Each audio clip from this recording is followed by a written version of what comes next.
datang para pembelajar hukum, selamat datang di Lamin Ilmu Podcast, podcastnya Fakultas Hukum Universitas Mula Warman.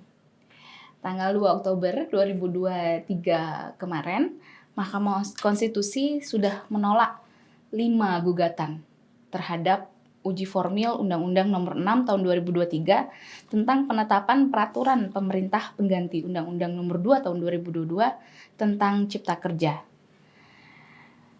Regulasi ini artinya mengikat dan sudah memiliki dampak hukum bagi masyarakat Indonesia.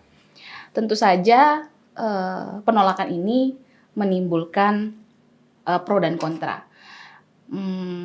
Di kalangan buruh terutama, mereka menganggap bahwa putusan ini tidak berpihak kepada pekerja, tapi di sisi lain bagi industri di kalangan pengusaha menilai seharusnya sebenarnya putusan ini menjadi legitimasi untuk mengakhiri perbedaan antara industri dan buruh.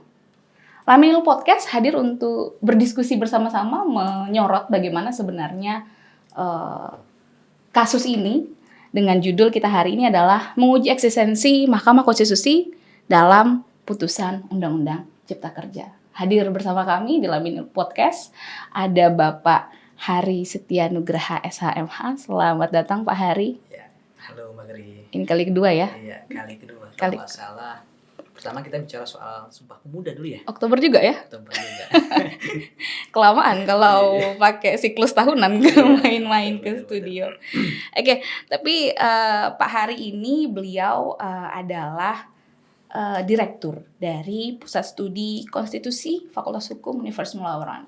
Kayaknya cocok banget beliau yang menguliti putusan Mahkamah Konstitusi ini.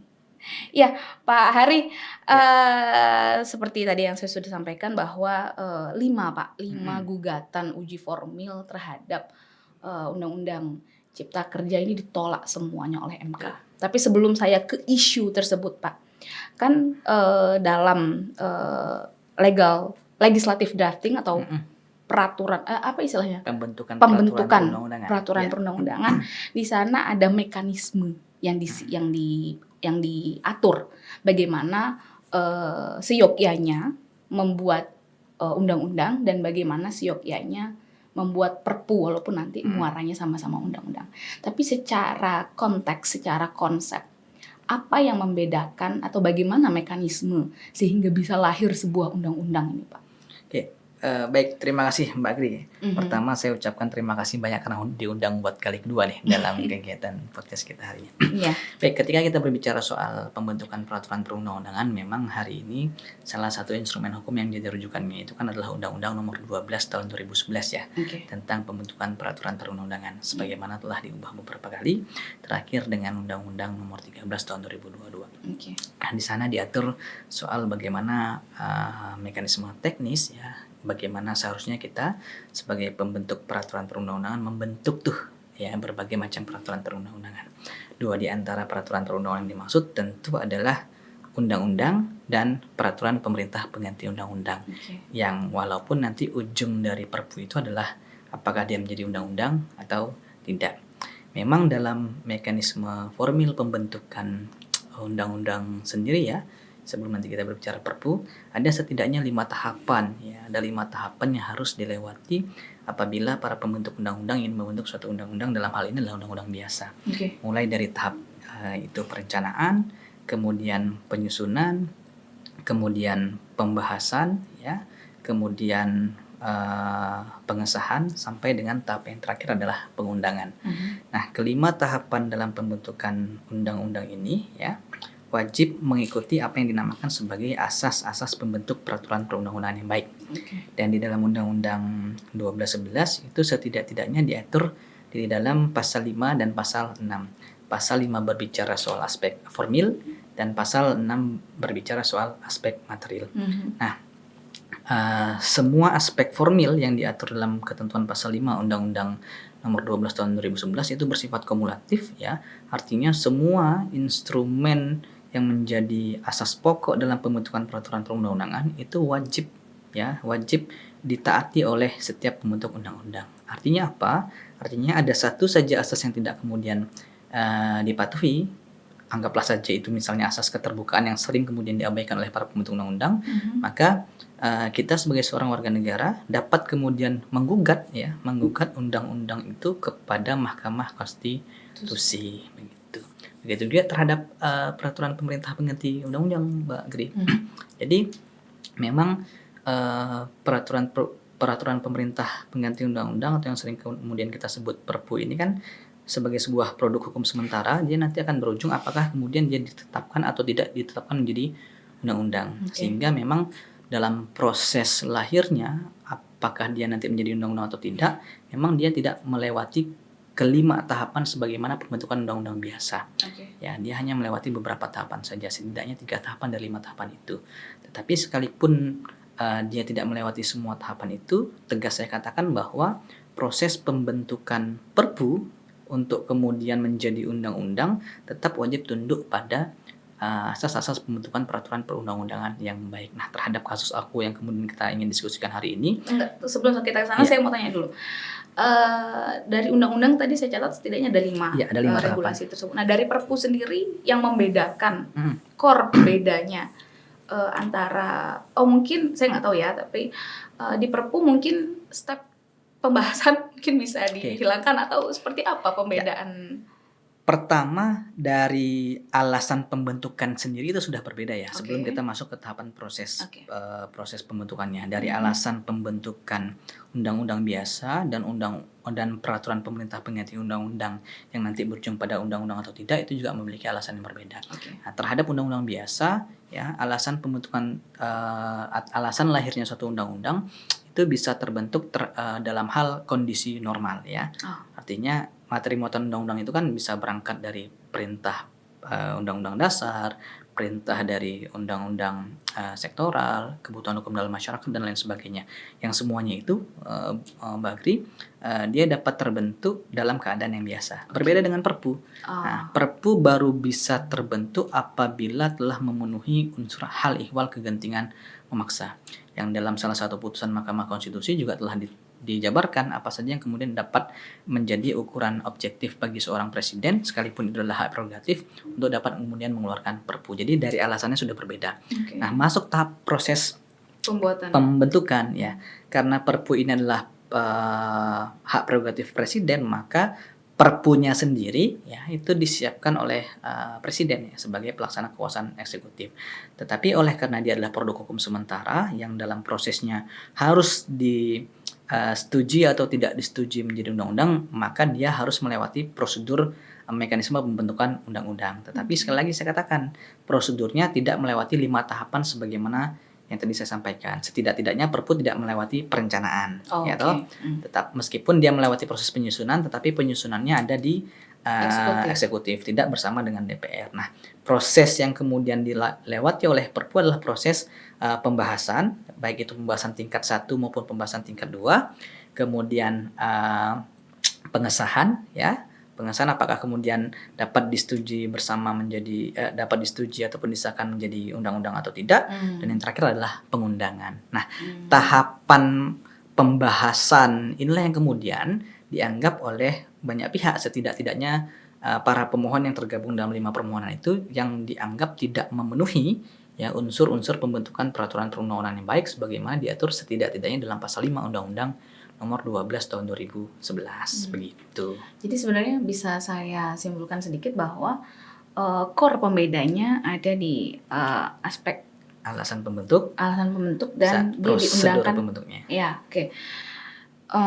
Nah, kita melihat bahwa dari skema perencanaan, ya Pak, ya, undang-undang dalam keadaan normal, sedangkan Perpu memang dalam hal ihwal memaksa. Nah, sebelum putusan Cipta Kerja ini, bagaimana selama ini kita merumuskan ihwal memaksa ini, Pak? Ya, jadi memang pertama saya katakan tadi bahwa hal ihwal kegentingan memaksa itu kan adalah suatu ukuran yang menjadi subjektivitas daripada presiden sebagai kepala negara sekaligus kepala pemerintahan. Dalam kapasitasnya sebagai seorang kepala negara, presiden dalam sistem pemerintahan presidensil punya kewenangan untuk menentukan hal ihwal kegentingan memaksa. Tetapi ya Mahkamah Konstitusi sebagai the guardian of constitution lantas kemudian memberikan ukuran objektif yang monggo kalau Pak Presiden mau turuti alhamdulillah, kalau enggak ya kembali ke hak subjektif itu ya.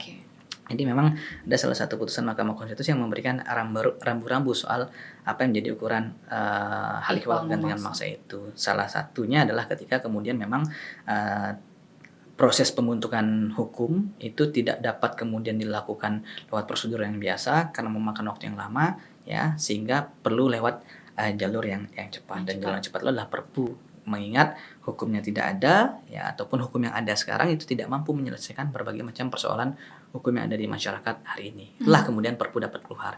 Tetapi memang Mbak Gri, saya katakan bahwa sebagai salah satu bentuk mekanisme kontrol DPR ya sebagai representasi masyarakat kita, maka kemudian Perpu sebagai produk hukum sementara ini tidak lantas kemudian langsung ujuk-ujuk disahkan menjadi undang-undang, tidak. Maka masuklah ke tahapan proses pembahasan sebagaimana pembahasan pembentukan undang-undang yang tadi saya sampaikan di awal. Begitu. Oke. Baik ya, untuk step awal kita bisa tercerahkan lah ya bagaimana sebenarnya kedudukan undang-undang dan Perpu itu sendiri dalam regulasi. Nah, saya akan geser ke masalah nih, masalah yang kemarin rame. Kenapa rame? Karena sampai 5 gugatan terhadap pengesahan Undang-Undang 6 2003 ini tentang penetapan Perpu Cipta Kerja, sampai 5 yang menggugat tentang uji materialnya saja baru. Nah, bagaimana Bapak melihat, mungkin nanti juga bisa diceritakan apakah kelima penggugat ini menggunakan basis argumentasi yang berbeda sampai 5 ini itemnya, atau bagaimana? Bagaimana Bapak melihat 5 pemohon ini? Jadi pertama, dalam konteks pengujian formil saya ingin katakan terlebih dahulu bahwa pada dasarnya ya sebenarnya tidak hanya satu undang-undang ini saja yang kemudian diajukan oleh banyak permohonan, atau dalam artian tadi Mbak Gris akan kaget ada 5 permohonan. Padahal kalau kita berkaca pada berbagai macam pembentukan undang-undang yang lain, misalnya sebut saja undang-undang IKN. Undang-undang IKN kemarin kalau saya tidak salah 9 sampai dengan 11 permohonan yang sekaligus diputus oleh Mahkamah Konstitusi. Uji formil juga dan semuanya ditolak oleh Mahkamah Konstitusi. Sebelumnya juga ada lagi undang-undang tentang MD3 tentang Mahkamah Konstitusi dan lain sebagainya. Dan sampai hari ini tegas saya katakan bahwa belum pernah ada satupun pengujian formil terhadap pembentukan satu undang-undang yang dikabulkan inkonstitusional oleh Mahkamah Konstitusi. Artinya belum pernah Mahkamah Konstitusi menerima permohonan pengujian formil sampai hari ini. Kalaupun kemudian kemarin ada pengujian Undang-Undang Cipta Kerja, itu pun MK mengatakan inkonstitusional bersyarat. Artinya ada syarat, ya kan? Tidak semuanya lantas kemudian permohonan pengujian formil dikabulkan serta-merta oleh Mahkamah Konstitusi. Termasuk perkara yang kemudian kita bahas hari ini. Dari 5 permohonan pengujian formil, Mbak Gri, saya sampaikan bahwa semua permohonan itu ya ditolak oleh Mahkamah Konstitusi. Dengan kata lain, MK mengatakan bahwa permohonan para pemohon dalam pokok permohonan pengujian formil tidak beralasan menurut hukum. Ya. Terlepas apakah kemudian basis argumentasi yang kemudian dipakai oleh masing-masing permohonan, mulai dari permohonan 54 dan lain seterusnya itu, memang di beberapa permohonan ada aspek yang sama, tetapi beberapa permohonan ada aspek yang berbeda. Tetapi memang dari 5 permohonan itu yang menjadi basis putusan utama yang kemudian dijadikan oleh Mahkamah Konstitusi sebagai dasar menimbang permohonan yang lain adalah putusan nomor 54 kalau saya tidak salah. Tunggu sebentar. Tadi menarik banget Pak Hari bilang kalau sebenarnya ini bukan isu yang wow gitu ya. Kalau memang penolakan uji formil ini sudah sering dilakukan oleh MK. Berarti apakah hasil putusan uji MK tahun kemarin yang menyatakan bahwa UU 11 2020 tentang Cipta Kerja inkonstitusional bersyarat ini the one and only? No, ada putusan-putusan yang lain. Artinya begini, memang seharusnya kan memang Mahkamah Konstitusi itu mempedomani suatu putusan terhadap dengan putusan-putusan yang ada sebelumnya. Gitu. Dalam putusan 91 misalnya, putusan Cipta Kerja itu, MK mengatakan Undang-Undang Cipta Kerja inkonstitusional Betul. bersyarat. Artinya MK. Sebentar dulu. Oke. Definisi inkonstitusional bersyarat ini gimana sih? Jadi intinya adalah bahwa MK mengatakan undang-undang itu bertentangan dengan Undang-Undang Dasar dengan syarat tertentu. Nah, artinya ketika kemudian para pembentuk undang-undang itu melaksanakan syarat-syarat yang telah ditentukan oleh Mahkamah Konstitusi dalam putusan aku, maka undang-undang itu menjadi konstitusional. Tetapi kalau kemudian pembentuk undang-undang tidak melaksanakan syarat ataupun mandat yang kemudian diberikan oleh MK dalam putusan aku, maka undang-undang itu akan menjadi inkonstitusional permanen. Nah, ada tiga perintah setidaknya saya catat yang kemudian dikeluarkan oleh MK dalam putusan 91. Yang pertama adalah membangun mekanisme omnibus dalam undang-undang pembentukan peraturan perundang-undangan sehingga dapat dijadikan sebagai dasar keberlakuan omnibus. Kemudian yang kedua, melakukan perbaikan terhadap Undang-Undang Cipta Kerja itu sendiri, ya. Dan yang ketiga, poin perbaikan ini agar kemudian undang-undang yang diperbaiki itu taat terhadap asas pembentukan peraturan yang perundang-undangan yang baik, khususnya atas asas keterbukaan, meaningful participation. Dan yang terakhir, MK kemudian memberikan batas waktu 2 tahun, ya, sejak diputuskan untuk diperbaiki. Nah, dari tiga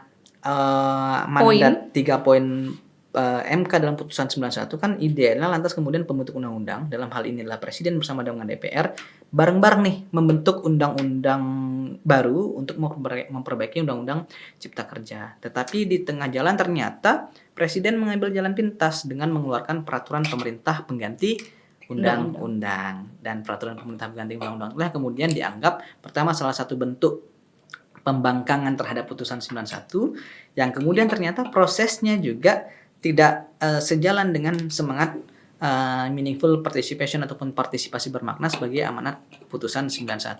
Itulah sebab juga menjadi salah satu bangunan argumentasi dari 5 permohonan dalam permohonan pengujian formil pengesahan Perpu Cipta Kerja itu. Begitu, Mbak Kri. Jadi core-nya di 5 putusan ini karena adanya pengabaian. Iya. Terhadap meaningful. Istilah teman-teman pergerakan itu pembangkangan konstitusi. Pembangkangan konstitusi.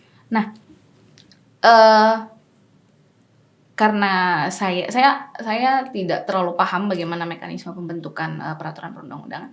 Posisi meaningful participation ini berada di 1 sampai 5 itu di poin yang nomor berapa? Jadi jelas asas pertama kalau kita rujuk pada asas keterbukaan sebagaimana diatur dalam ketentuan pasal 5 Undang-Undang 2011, ya.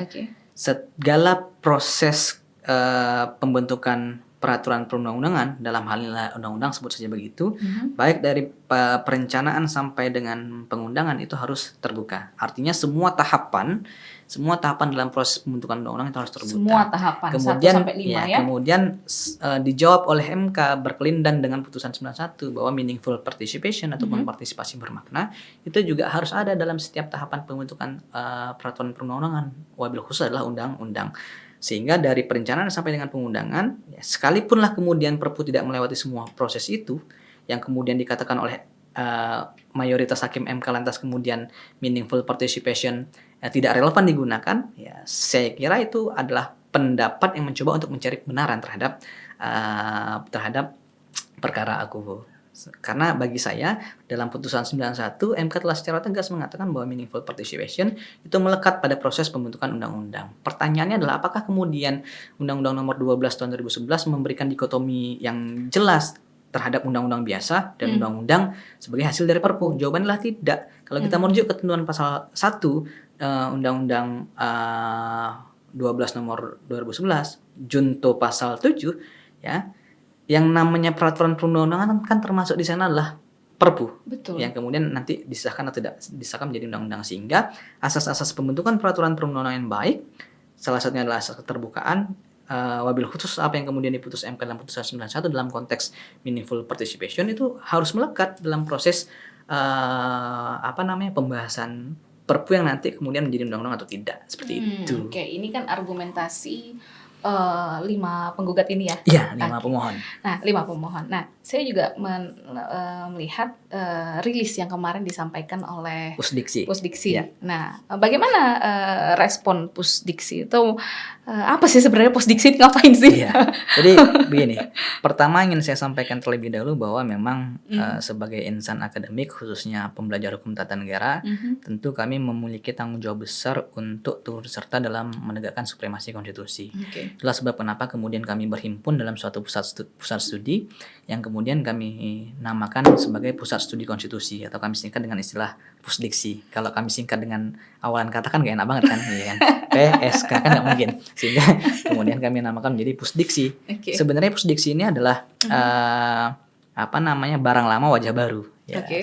dengan kata lain saya ingin mengatakan bahwa pada dasarnya Fakultas Hukum Unmul itu udah punya Pusat Studi Konstitusi, hanya cukup lama tidur dan coba kami bangunkan kembali dengan wajah baru, sehingga sebagai pembuka aktivitas kami munculkan rilis ini. Oke, Sebenarnya udah kami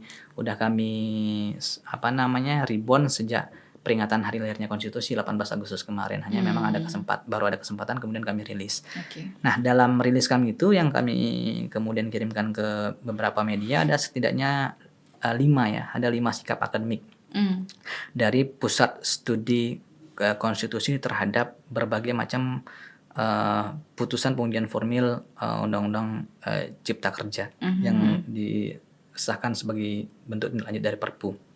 Nah, kelima itu pada intinya berbicara bahwa pertama ya, bahwa pada pokoknya kami tidak sependapat dengan apa yang disampaikan oleh mayoritas hakim konstitusi dalam putusan Akubo, khususnya putusan 54 tahun 54 PUU 12 2023 yang menjadi dasar bagi pertimbangan putusan-putusan sebelumnya.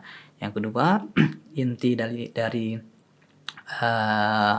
rilis kami itu, sikap akademik kami itu, kami juga mengatakan bahwa MK terkesan ataupun bahkan terlihat dapat dinilai inkonsisten ya dalam menerapkan meaningful participation dalam proses pembentukan undang-undang, khususnya undang-undang yang lahir sebagai produk pengesahan Perpu. Kemudian kami sampaikan juga dalam rilis tersebut bahwa pada intinya memang dalam tanda kutip kami katakan bahwa ada semacam kegagalan berpikir yang coba dibangun oleh Mahkamah Konstitusi terkait dengan sikapnya atas putusan tersebut. Kenapa kemudian? Coba saya balik ke yang nomor 2 dulu ya. Di situ disebutkan bahwa ada inkonsistensi memberikan arti meaningful participation. Apa maksudnya Pusdiksi? Jadi Mahkamah Konstitusi inkonsisten. Inkonsistensi itu terjadi dalam 2 hal. Okay. Yang pertama terkait dengan implementasi meaningful participation. Okay.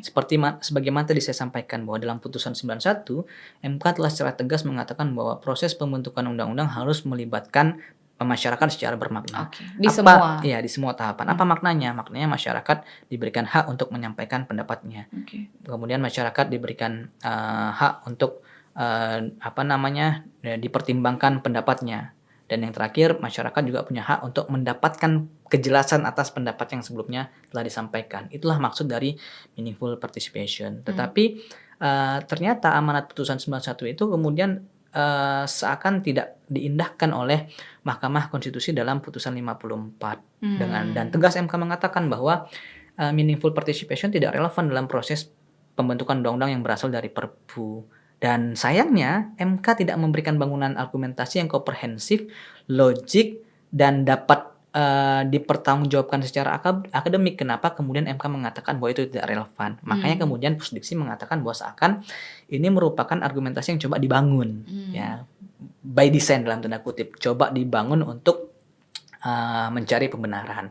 Inkonsistensi yang kedua kemudian dapat kita lihat dalam putusan pengujian Perpu terkait COVID ketika itu. Saya lupa putusannya, kalau saya cek di rilis kami itu saya lupa putusannya, tapi putusan terkait dengan Perpu COVID ketika itu. Jadi di dalam putusan Perpu COVID itu MK pada intinya adalah bahwa MK pada intinya mengatakan bahwa penundaan terhadap pembahasan Perpu ya untuk kemudian disahkan atau tidak disahkan menjadi undang-undang itu sama saja merupakan bentuk inkonsistensi kita dalam menyikapi sifat kemendesakan dan kesementaraan dari Perpu. Tadi kan saya katakan bahwa Perpu itu lahir dalam hal ihwal kegentingan memaksa dan sifatnya mendesak, gitu. Maka karena dia memaksa dan mendesak dan sementara, maka perlu dibahas secepat-cepatnya, ya toh. Di dalam undang-undang pembentukan peraturan perundang-undangan itu telah secara tegas dikatakan bahwa Perpu dibahas pada masa sidang berikut, ya kan? Nah, makna sidang berikut itu adalah sidang pertama setelah Perpu itu diajukan oleh pemerintah kepada DPR. Tapi sayangnya Perpu Cipta Kerja ini tidak dibahas pada masa sidang pertama. Artinya ada jeda waktu yang cukup lama, ya. Perpu ini ada di DPR dan tidak dibahas DPR, dan sayangnya MK mentolerir itu. Artinya elemen kemendesakan itu pun dianulir oleh MK sendiri. Ya, satu sisi dalam putusan sebelumnya MK mengatakan bahwa semakin kita menunda pembahasan Perpu, maka kita semakin tidak konsisten menyikapi kemendesakan dan kesementaraan dari Perpu. Tetapi di sisi lain dalam putusan 54 MK mengatakan bahwa MK dapat memahami DPR menunda pembahasan karena aspek yang dibahas dalam Perpu Cipta Kerja ini cukup luas. Ini kan ketidakkonsistenan yang hakiki yang coba kemudian dipertontonkan oleh MK sebagai the guardian of constitution, yang bukan tidak mungkin pada akhirnya akan berujung pada ketidakpercayaan masyarakat pada Mahkamah Konstitusi. Jadi berdasarkan reason tersebut, Pusdiksi menyampaikan kalau argumen yang dibangun MK di tanggal 2 Oktober kemarin tidak dapat dipertanggungjawabkan dan seakan menjadi forum justifikasi pembenaran terhadap apa yang kemudian dilakukan oleh kepala pemerintah, dan itu yang tidak ingin kemudian terjadi di negara kita hari ini. Lantas kemudian Pusdiksi ya sebagai bagian dari insan akademik mencoba untuk melakukan ataupun mewujudkan pertanggungjawaban akademiknya melalui rilis itu. Bahkan kami sampaikan juga, kami lebih cenderung sepakat dengan apa yang disampaikan oleh Prof. Eni dan Prof. Saldi Isra dalam dissenting opinion dalam putusan 54 itu. Ya, kan dari 9, kalau kita baca dari 9 ada 4. Ada 4 hakim yang memberikan dissenting opinion terhadap putusan aku, dan 4 dissenting itu terbagi dalam 3 kelompok dissenting. Yang pertama Wahidudin Adams sendiri, satu dissenting opinion, kemudian Prof. Eni dan Prof. Saldi dalam satu dissenting, dan yang terakhir adalah Pak Dr. Soehartoyo. Nah, umumnya ketiga dari 4 hakim itu secara tegas mengatakan bahwa bagi mereka seharusnya Mahkamah Konstitusi mengabulkan pokok permohonan untuk seluruhnya. Begitu. Jadi 4 dari 5 sebenarnya berpendapat seharusnya dikabulkan. Betul. Hanya kan memang dari 9 orang hakim Mahkamah Konstitusi, tentu suara yang diambil dalam rapat perumusan hakim adalah suara mayoritas. Terlepas dinamika di internal kita tidak tahu, karena RPH itu kan forum tertutup ya. Betul. RPH itu forum tertutup, kita tidak tahu bagaimana dinamikanya di sana. Hanya lewat dissenting opinion kita dapat mengetahui siapa yang menolak permohonan ini dan siapa yang mengabulkan permohonan ini. Dan masyarakat pun sekarang pada akhirnya mendikotomi, yang menolak adalah yang pro pemerintah, yang menginginkan permohonan dikabulkan adalah yang pro rakyat. Nah, dikotomi itu terjadi, dan itu mau tidak mau lantas kemudian muncul di permukaan, muncul di akar rumput sebagai konsekuensi memang, sebagai konsekuensi ketika memang ternyata berbagai macam pertimbangan hukum Mahkamah Konstitusi tidak mencoba untuk meletakkan telinganya, meletakkan hatinya pada apa yang kemudian menjadi kebutuhan masyarakat. Gitu. Nah, kita kembali ke 4 dissenting opinion yang disampaikan oleh Hakim MK. Tadi Bapak menyampaikan bahwa keempat-empatnya ini berangkat bahwa seharusnya gugatan tersebut dikabulkan. Ya. Menurut Bapak, alasan pengabulannya ini karena abainya meaningful participation tadi, atau ada alasan lain yang memang urgent juga untuk mengabulkan ke-5 gugatan ini? Jadi memang kalau saya kutip apa yang disampaikan oleh Prof. Saldi dan Prof. Eni, ada satu argumentasi yang cukup menarik kemudian beliau sampaikan dalam dissenting opinion itu. Yang pertama adalah terkait bahwa memang pembentuk undang-undang itu abai terhadap 3 amanat dari putusan 91. Sebagaimana tadi saya sampaikan. Ya. Amanat dari putusan 91 itu kan memperbaiki undang-undang Cipta Kerja, ya kan? Dan proses perbaikan undang-undang itu seyogyanya dilakukan bersama antara DPR dan Presiden sebagai pembentuk undang-undang. Nah, ketika kemudian perbaikan itu hanya dilakukan oleh pemerintah saja, Presiden saja, artinya apa yang kemudian telah disepakati sebelumnya oleh Presiden dan DPR dalam Undang-Undang Cipta Kerja yang dibatalkan secara bersyarat, itu kan dikesampingkan oleh Presiden. Ya, nggak didengar tuh apa yang tadinya dibahas bareng-bareng, kok tiba-tiba Presiden aja nih yang kemudian terlibat, ya toh. Sehingga memang jelas harusnya amanat putusan 91 menurut kedua hakim ini adalah perbaikan undang-undang biasa, bukan lewat mekanisme Perpu. Yang pertama kemudian diabaikan. Kemudian yang kedua, memang abai terhadap meaningful participation. Tidak terbuka lah intinya begitu. Betul. Kemudian pendapat lain juga disampaikan oleh yang bersangkutan bahwa memang pada intinya tidak terlihat iktikat baik selama 2 tahun ini oleh pembentuk undang-undang untuk memperbaiki Undang-Undang Cipta Kerja, sehingga diambil jalan tengah lewat Perpu. Inilah yang kemudian membuat Prof. Saldi Isra, Prof. Eni mengatakan bahwa seharusnya Mahkamah Konstitusi mengabulkan permohonan para pemohon untuk seluruhnya. Gitu. Dan kami pada prinsipnya sepakat dengan apa yang disampaikan oleh kedua hakim tersebut. Pada posisi Pusdiksi sepakat dengan dissenting opinion yang disampaikan oleh Hakim MK. Oke Pak, melihat statementnya Pusdiksi dan melihat respon masyarakat dan juga terpecahnya terpecahnya pendapat di putusan Undang-Undang Cipta Kerja ini, menurut Pusdiksi atau menurut Bapak, MK ini masih punya integritas nggak sih jadinya? Karena kalau kita lihat respon kekecewaan tidak sedikit seperti itu. Nah, kalau Pusdiksi sendiri melihatnya seperti apa? Masih nggak sih dianggap sebagai pengawal konstitusi? Masih relevan apa enggak? Ya, kalau kita bicara secara normatif, memang MK hari ini adalah the guardian of constitution, ya, pengawal konstitusi secara normatif di atas kertas begitu. Hanya memang dalam praktik, ya saya kira setiap masyarakat hari ini sudah bisa menilai bagaimana kemudian kinerja Mahkamah Konstitusi makin hari makin ke sini.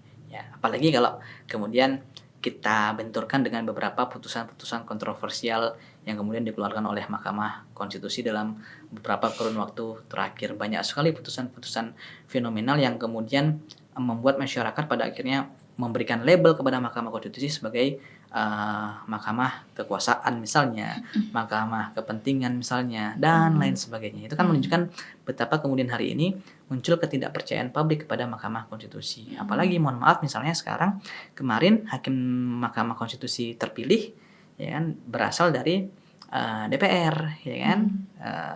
Terlepas kita tidak bisa secara subjektif menilai personality seseorang, tetapi eksistensi lembaga pengusul yang kemudian justru memilih anggota hakim Mahkamah Konstitusi yang berasal dari organ politik misalnya, itu kan juga akan menimbulkan ketidakpercayaan publik ke depan. Sekalipun kita sekali lagi belum bisa menilai personality dari orang yang terpilih. Saya kira siapa namanya, masyarakat tahu siapa yang kemudian dipilih oleh DPR untuk menggantikan hakim konstitusi yang mau pensiun ke depan begitu. Ya memang kalau kita menilai integritas atau tidak, memang tidak bisa di-capture dari satu masalah ini saja. Kita juga harus lihat track record dan bagaimana political will yang sebenarnya coba dibangun oleh pemerintah. Tapi Pak Hari melihat akhirnya dengan segala upaya kita bisa bilang bahwa dengan mereposisi hakim konstitusi, apa sih sebenarnya political will-nya pemerintah ini terhadap Undang-Undang Cipta Kerja sendiri? Kenapa bahasanya sengotot itu seperti itu? Seperti apa, Pak? Ya, jadi memang sebagai the guardian of constitution, komposisi hakim konstitusi 9 orang ini kan terdiri dari 3 pengusul ya. Iya, betul. Terdiri dari pengusul Presiden, pengusul DPR, pengusul dari MA sebagai representasi dari masing-masing fungsi kekuasaan negara, eksekutif, legislatif, dan yudikatif.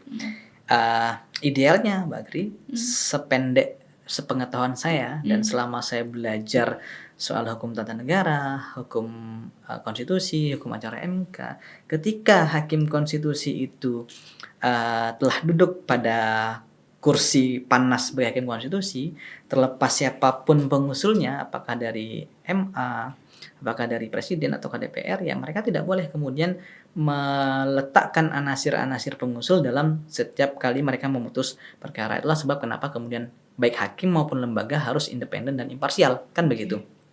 Tetapi memang praktiknya, sekali lagi saya katakan, fakta sosial menunjukkan bahwa tidak jarang kemudian dapat kita temui ya komposisi hakim, personality hakim yang mencerminkan siapa pengusulnya. Ya, itulah sebab kenapa kemudian tidak jarang lantas membuat pengusul mencoba untuk melakukan berbagai macam reposisi kedudukan hakim konstitusi dengan harapan agar kemudian kepentingan-kepentingan dalam tanda kutip, kepentingan-kepentingan yang bersangkutan dapat kemudian diakomodir dalam berbagai perkara di Mahkamah Konstitusi. Dan itulah yang kemudian juga akhir-akhir kemarin sempat viral kan, ketika kemudian salah satu hakim konstitusi di-recall oleh DPR karena dianggap sering ya membatalkan produk-produk hukum yang kemudian dibentuk oleh DPR. Logikanya tuh di mana kan begitu. Ya, MK itu kan the guardian of constitution, dan itu membuat pada akhirnya tidak selamanya produk-produk yang dihasilkan oleh DPR dalam hal ini undang-undang itu taat konstitusi, sehingga memang sebagai salah satu bentuk mekanisme check and balances, maka kerja MK ya hanya untuk memberikan klaim apakah undang-undang aku konstitusional atau justru sebaliknya inkonstitusional. Kok ya malah ketika sering dikatakan inkonstitusional oleh yang bersangkutan lantas di recall. Nah itu kan nggak masuk dalam logika berpikiran mekanisme check and balances. Begitu. Jadi memang kalau saya lihat ya memang perlu upaya dari luar sepertinya ya, perlu upaya dari luar untuk mengingatkan fungsi dari MK ini. Itulah sebab kenapa kemudian Mbak Gri, kami pembelajar hukum tata negara di Fakultas Hukum Unmul khususnya melalui Pusat Studi Konstitusi ini mencoba untuk mengkedepankan komitmen kami ya, mengkedepankan komitmen kami, mengkedepankan tanggung jawab akademik kami untuk mencoba terus mengingatkan Mahkamah Konstitusi khususnya. Apalagi memang biasanya kan reminder itu diberikan oleh teman-teman yang ada di Jakarta, di Jawa dan lain sebagainya. Kok ya nggak kita dari Kalimantan coba juga mengingatkan. Nah, itulah sebab kenapa kemudian Pusdiksi mencoba untuk kembali eksis menjadi salah satu bagian yang mampu mengingatkan berbagai macam penyelenggara kekuasaan negara, tidak hanya MK, untuk bernegara berdasarkan konstitusi. Nah, itu keinginan kita. Ya, luar biasa sekali Pusdiksi. Tapi kalau misalnya saya kembali ke rilis yang disampaikan Pusdiksi, tadi setidaknya ada 5 elemen ya. 1, 2, 3 sudah disebut. 4, 5-nya apa isinya? Kurang lebih isinya sama. Kurang lebih isinya sama karena memang antara 1, 2, 3, 4 masing-masing poin itu dia saling berkelindan ya, saling berkelindan. Intinya kami mengatakan bahwa kami tidak sepakat dengan putusan aku, kami mengatakan bahwa Mahkamah Konstitusi abai terhadap putusan sebelumnya, Mahkamah Konstitusi tidak konsisten dengan apa yang kemudian sudah disebut sebelumnya dan lain sebagainya, kira-kira begitu. Ya, ini yang baru kita sorot mekanisme pembuatan uji formil ya. Mungkin kalau misalnya kita baca berita sama-sama, habis ini bakal ada lagi serentetan upaya yang dilakukan oleh masyarakat, terutama jika uji formil memang gagal, maka uji substansi yang akan Jadi memang Mbak Gri, para pemohon ini mendalilkan untuk 2 permohonan sekaligus. Pengujian formil sekaligus juga pengujian material. Dalam satu permohonan. Jadi memang permohonan itu bisa digabungkan kan, bisa digabungkan, bisa dipisah. Hanya memang sebelum masuk ke tahapan pengujian material, ya idealnya proses pengujian yang kemudian terlebih dahulu dilakukan adalah pengujian formil. Nah, ketika kemudian pengujian formil dikabulkan, maka pengujian material tidak perlu dilanjutkan. Kenapa? Karena ketika pengujian formil dikabulkan oleh Mahkamah Konstitusi, maka rontok tuh semua bangunan Perpu yang kemudian disahkan menjadi undang-undang, sehingga materialnya nggak perlu diuji. Tetapi ketika kemudian pengujian formil itu ditolak oleh Mahkamah Konstitusi seperti hari ini, maka secara tidak langsung MK akan melanjutkan proses pengujian material, sehingga per 2 Oktober kemarin ya, ketika kemudian para permohonan pengujian formil ditolak oleh MK, MK melanjutkan ke tahapan pengujian material. Jadi belum selesai perangnya. Belum selesai, masih panjang. Masih panjang ceritanya ini. Ya, masih panjang.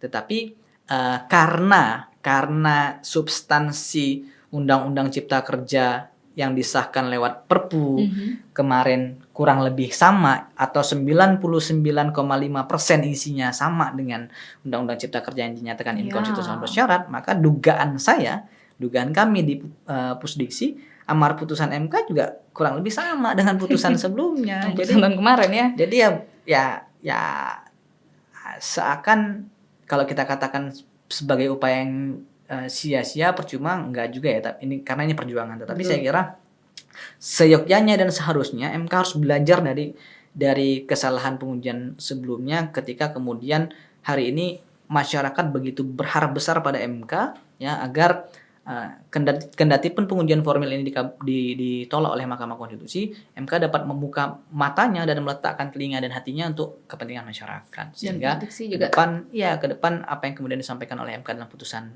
next time pengujian material itu berbeda dengan putusan sebelumnya. Harapan kita semua. Dan Pusdiksi mencoba komitmen untuk mengawal hal tersebut. Berarti sama-sama dipelototin ini. Iya, harus dipelototin. Harus dipelototin. Wah, luar biasa sekali Pak Hari, mencerahkan untuk orang yang tidak bergerak di bidang pembentukan peraturan perundang-undangan, dan saya harap juga ini menjadi pencerahan bagi teman-teman pembelajar hukum sekalian. Sebenarnya apa sih yang jadi masalah di pembacaan putusan tanggal 2 Oktober 2023 kemarin.